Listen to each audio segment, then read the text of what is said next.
Olá, esse é o Ponto da Situação e estamos aqui hoje para conversar sobre um assunto que deve tomar conta da economia de muitos países nos próximos anos. É uma atividade que cresce a cada dia, que é o turismo.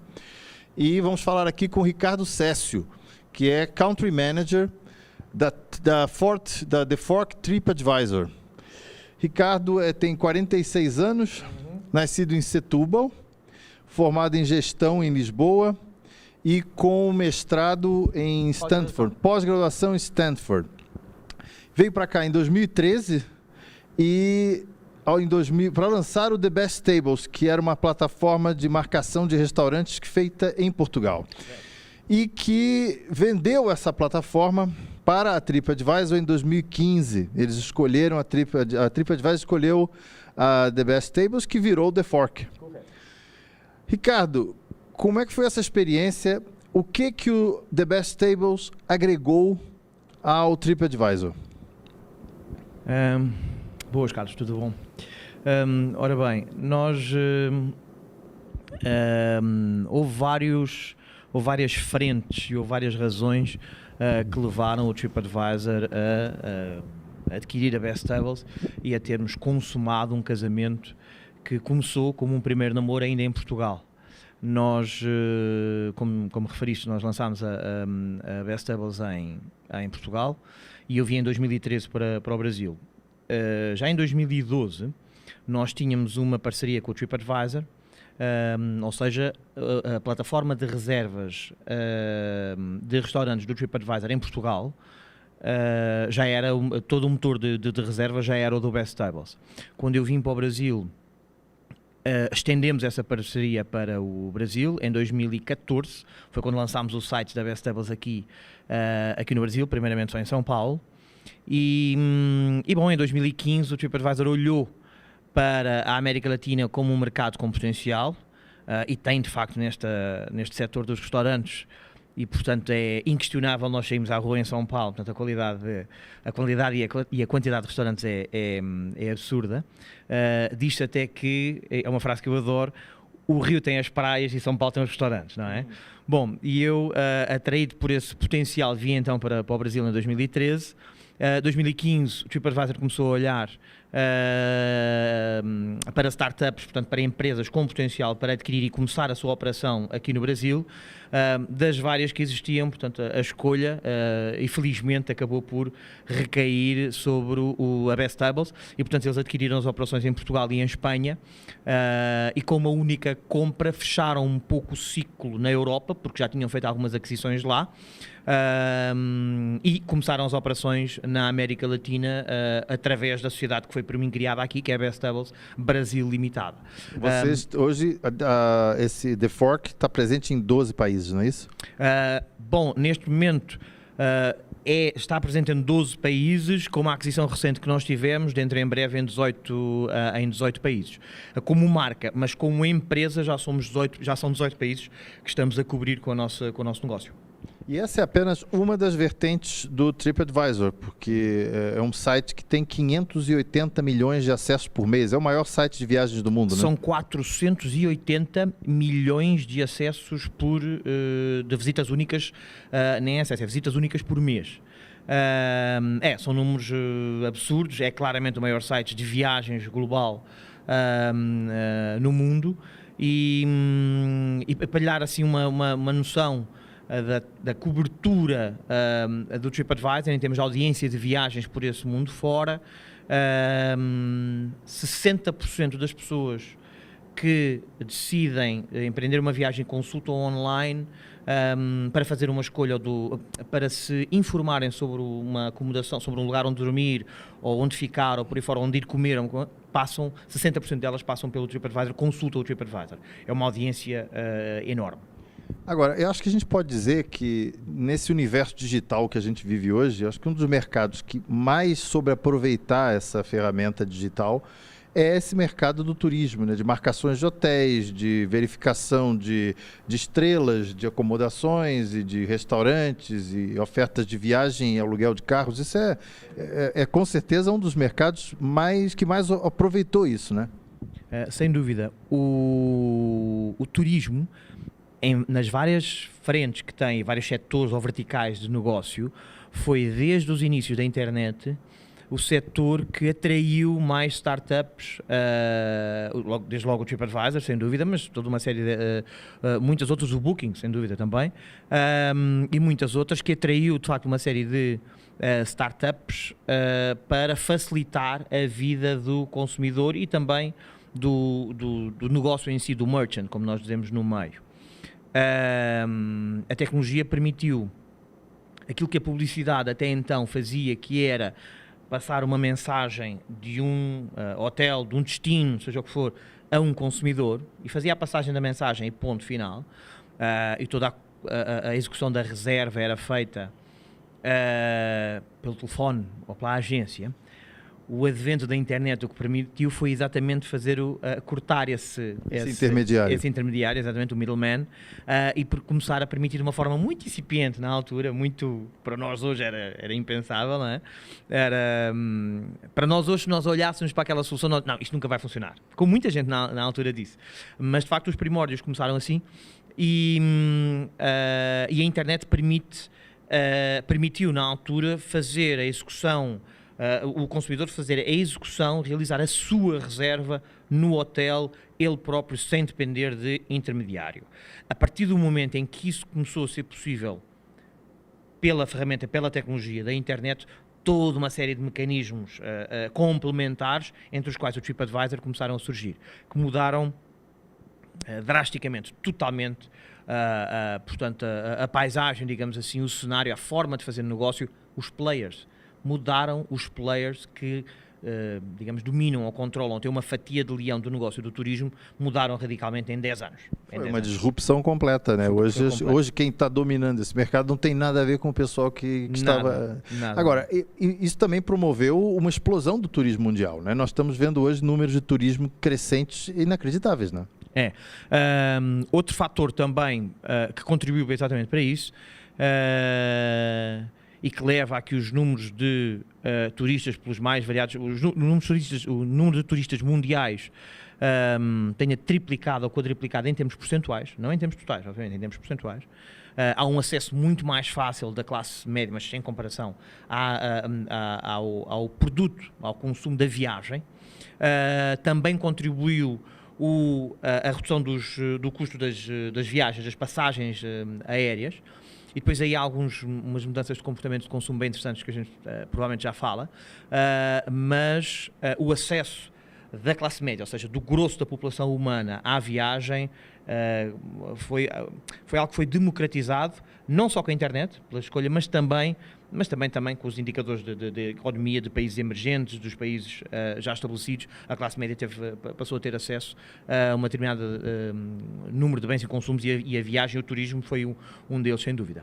Mas aí juntou-se esse acesso por questões económicas, essa capacidade de aquisição, à facilidade de fazer essa viagem com, ou seja, a escolha deu escala. pela internet. Exatamente, deu muita escala. Agora, essa mudança de comportamento que tu estavas a dizer, uma delas que a gente percebe é que antigamente, para fazer um turismo exótico, era algo muito mais complicado, porque era preciso ter muito conhecimento e buscar muita informação. Hoje em dia, para fazer turismo exótico, tem sites especializados em turismo exótico, né? É muito mais fácil agradar qualquer pessoa que queira fazer o tipo de turismo mais maluco que seja, não? Todos sabemos que nós encontramos qualquer coisa na internet. Então, se quisermos fazer um safari, eu estou obviamente a inventar aqui, mas se quisermos fazer um safari de formigas no Quénia, nós encontramos, eu não sei, nunca procurei, mas encontramos certamente uma agência que nos consegue fazer um safari de formigas no Quénia. E isto para dar o exemplo de que é possível encontrar, de facto, qualquer tipo de experiência na área do turismo que nós queiramos com a internet, porque está à distância de um clique. Isto é um clichê, mas é exatamente assim que se passa. E isso permitiu, e isso é possível porque nasceram, porque a pequena empresa que fazia o safari pequeno de nicho, especializada naquele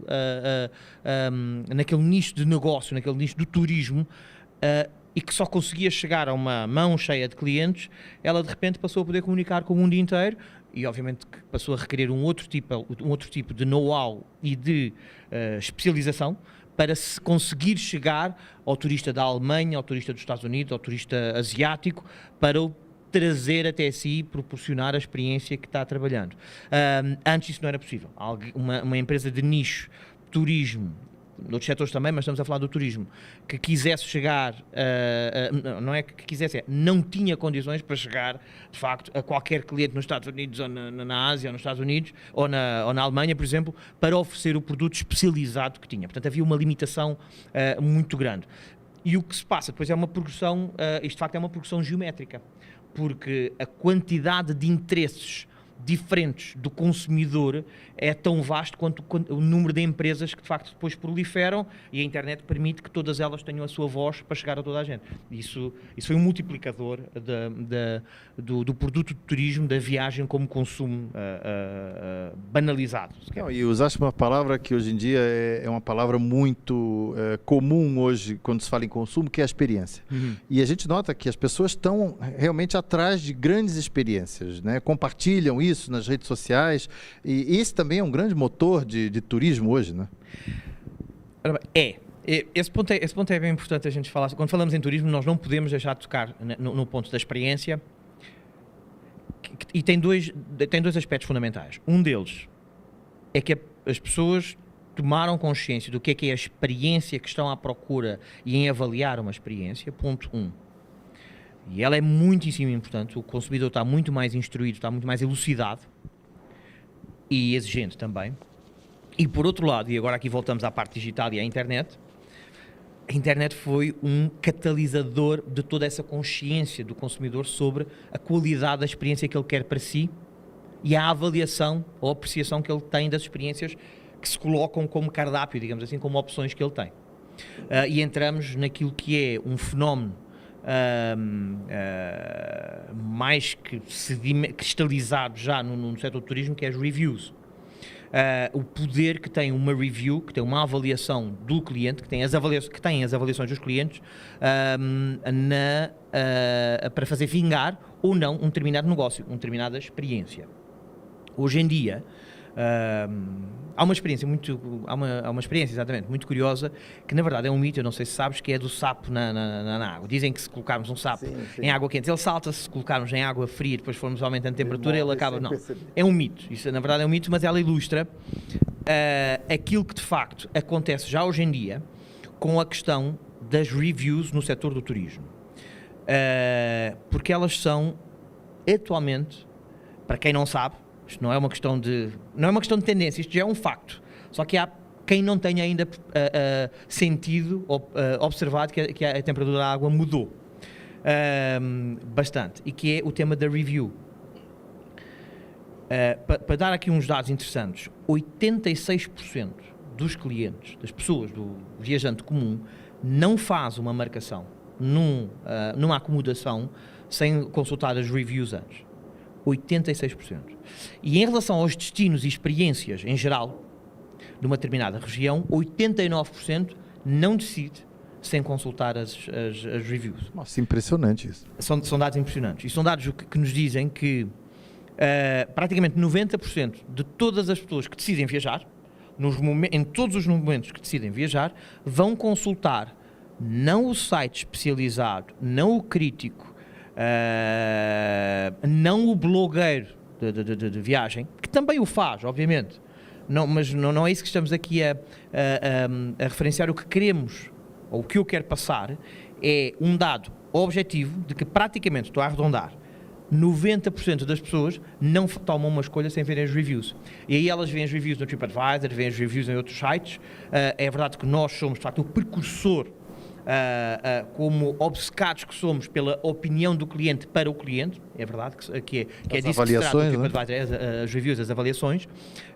Mas é um dado muito importante para quem está no negócio, para quem tem um restaurante, para quem tem um hotel, para quem está no negócio das experiências do setor, nesta área do turismo, não pode não olhar, não pode desconsiderar. Se antes se conseguia trazer e encher um hotel de clientes com publicidade pura e dura, e até com pacotes nas agências de viagens e por aí fora, hoje isso já não é possível. porque 86% das pessoas não reservam sem ver as avaliações. Ou seja, isso é sensacional, porque no fundo é a economia perfeita, né? É o bom profissional sendo bom profissional porque atendeu bem ao seu cliente. E isso virando uma bola de neve. Isso é a economia perfeita, né? Exatamente. Repara, os estabelecimentos, os negócios, os estabelecimentos, que chamemos assim, que entenderam isto, o que começaram a fazer, muito simplesmente de uma forma muito economicista, apresentando aqui as soluções, muito do orçamento de marketing que existia para um spot, para uma página, para um billboard, passou e é assumido pelas associações e pelos diretores, desde cadeias de hotéis a hotéis de boutique e por aí fora, foi direcionado para o treinamento das pessoas,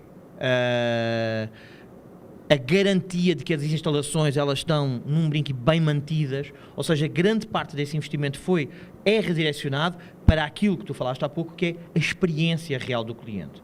Porque sabem que essa experiência do cliente real que está lá no hotel, neste caso, ou na viagem de balão, ou as mais variadas experiências, é essa qualidade, é essa voz que eles querem conquistar para depois em sites como o TripAdvisor e outros a pessoa falar, não, adorei, foi muito bom, ou gostei, mas caramba, o funcionário não estava treinado, ele não, o restaurante não gostei, não apreciei muito a forma como fui servido, ou o arroz de pato chegou já meio frio à mesa.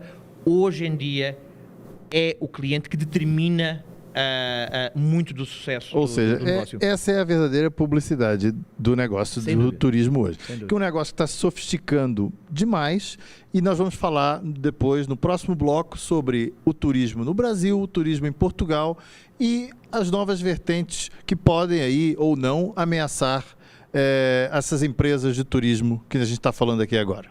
Só um instante.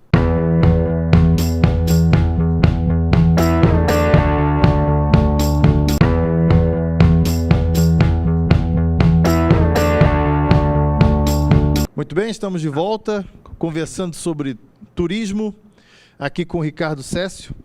Ricardo, turismo crescendo no mundo inteiro, e Portugal é um exemplo disso. O turismo está explodindo em Portugal, um fenômeno incrível que tem impressões até sobre o mercado imobiliário. Portugal está aproveitando bem essa onda de turismo, está sofisticando os seus produtos? Sem dúvida, sem dúvida. É muito fácil falar. É muito fácil falar sobre a possibilidade de tudo isto ser uma moda ao qual Portugal e as suas instituições e entidades são alheias, mas não é correto. Essa veio para ficar mesmo. Não é correto, não. No turismo há muita moda, temos que ter sempre isso presente em todo o negócio, em todo o setor, em todas as vertentes, mas no turismo há muita moda também, e é um facto que Lisboa está de moda. O city break, aquela viagem curta, aquela decisão de fazer uma viagem curta de um fim de semana prolongado, isso, Lisboa chama a si a preferência da maior parte dos países da Europa neste momento como destino para um city break.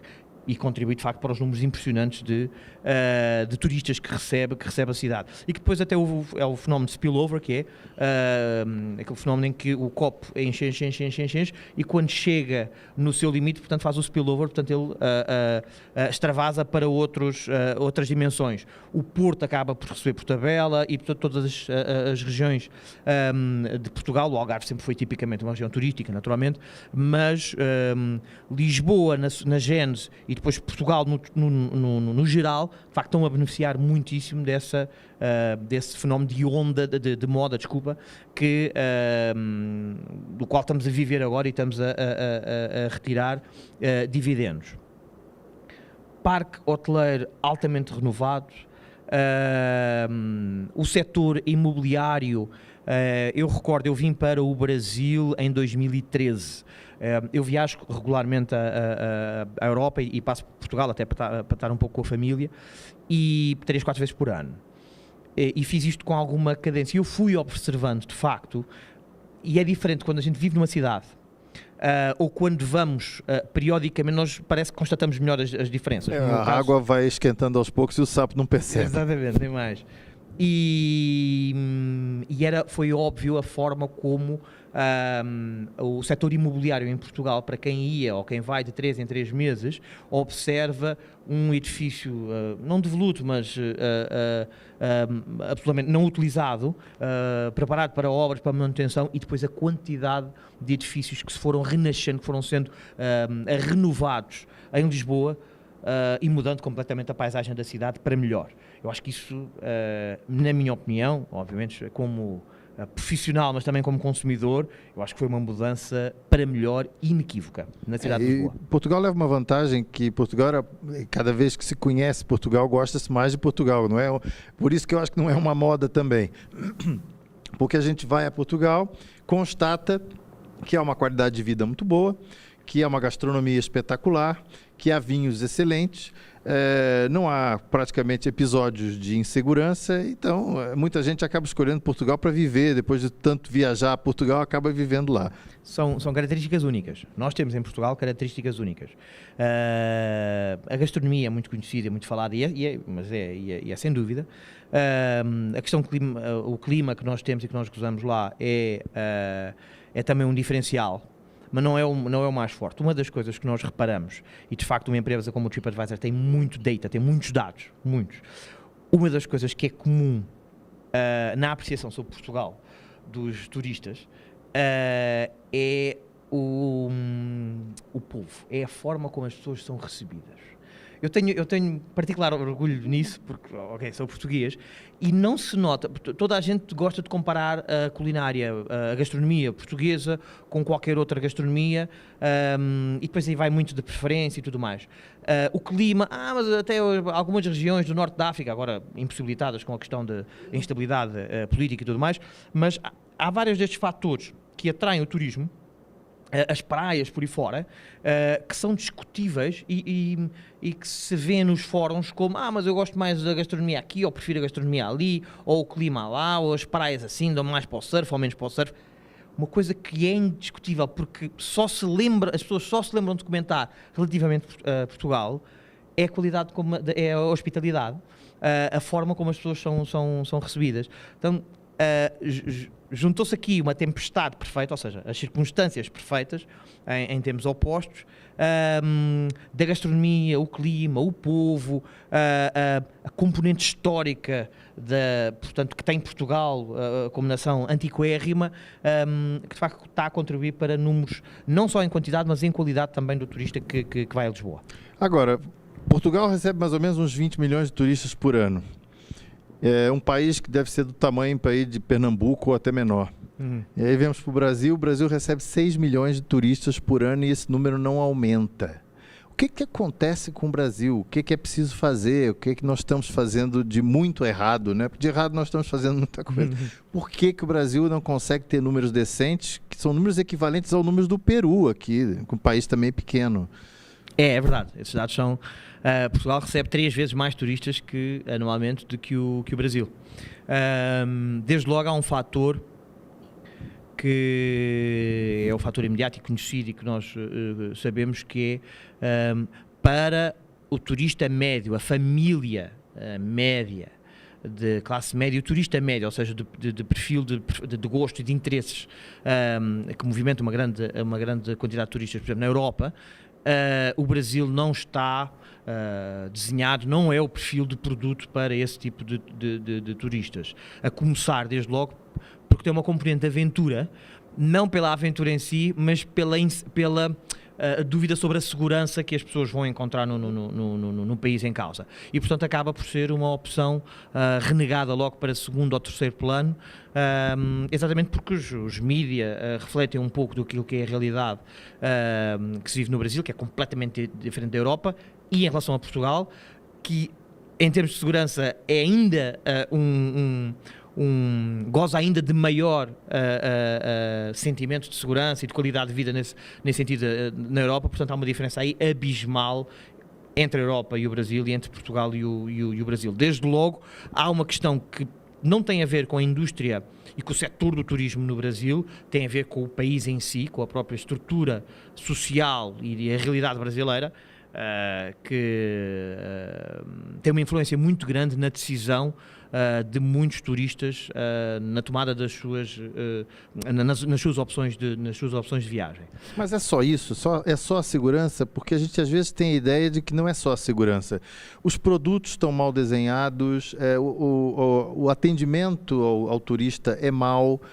Não há a hospitalidade que a gente imagina, que o brasileiro acha que é hospitaleiro, mas quando a gente compara com a maneira como, por exemplo, o português recebe, a gente percebe que o brasileiro está a léguas de distância dessa hospitalidade. Quer dizer, o brasileiro precisa entender o turismo como um negócio em que todos estão envolvidos, né?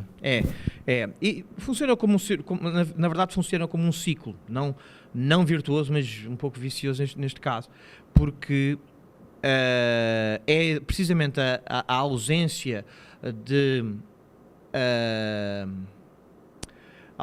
assumir o Brasil com todo o seu potencial de turismo como um player forte no setor de turismo, que gera que haja uma menor, ou haja muito pouca formação neste setor, desde logo nos empresários que estão, eu aqui quando falo de empresários não falo dos grandes grupos, eu falo do bed and breakfast, das pousadas que a gente encontra por esse Brasil fora, em que há lugares fantásticos, há locais fantásticos, com serviço muito bom, fantástico também, mas não é a regra.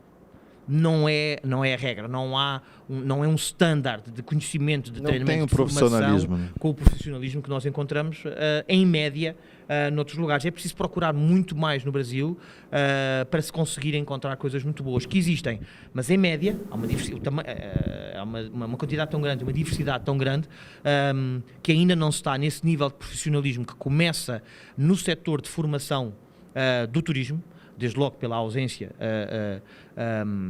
do investimento forte nessa área, que se encontra noutros países. Agora, Ricardo, o fato, por exemplo, de surgirem plataformas como o Airbnb, que faz com que qualquer pessoa possa abrigar um turista na sua casa. Isso tem potencial, por exemplo, para fazer o brasileiro médio passar a olhar como ele recebe o turista e até melhorar um pouco essa visão do brasileiro sobre o turismo, já que ele, como proprietário de uma casa perto da praia, ele pode passar a receber avaliações, por exemplo, numa plataforma como se fosse um hotel. Isso foi uma mudança que veio, foi uma disrupção. Eu não gosto tanto de chamar de disrupção, mas eu gosto de chamar uberização do setor, porque assistiu-se de facto à utilização de uma série de ativos, que são as casas de cada um de nós, chamamos assim, para poderem ser usadas como destino, acomodação para férias de muitas pessoas. Ainda assim há um dado curioso, no Brasil, se nós formos elencar todo o tipo de acomodações mais escolhidas pelo viajante, o hotel continua em número 1, o resort, no Brasil, aquele diferenciado do hotel por todas as condições que tem, as instalações, aparece como número 2, e os rentals, como são chamados os apartamentos e as casas particulares, digamos assim, aparecem em terceiro. Ou seja, muito já evoluiu esta indústria e a própria uberização do setor aconteceu, mas nota-se de facto que ainda há uma preferência do viajante, do turista, e no Brasil isso verifica-se bastante, por um hotel que seja conhecido como tal, uma pousada que esteja estabelecida, ainda mais do que uma casa particular. Agora, os números de crescimento são impressionantes. Quem diria, há 5 anos atrás, que de todo o universo de acomodações do setor do turismo, que as casas particulares iriam ocupar o terceiro posto, mas a minha opinião bem direta como profissional do setor é de que eu não creio que seja suficiente apenas uma mudança do hábito de consumo ou de escolha do viajante em relação a onde é que ele vai ficar.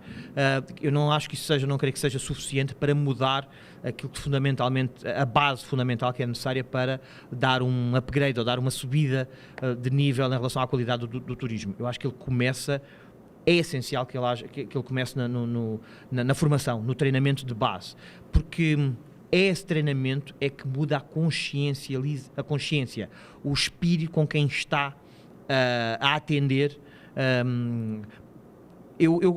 Quando nós falamos a palavra atender, eu gosto de utilizar a palavra servir.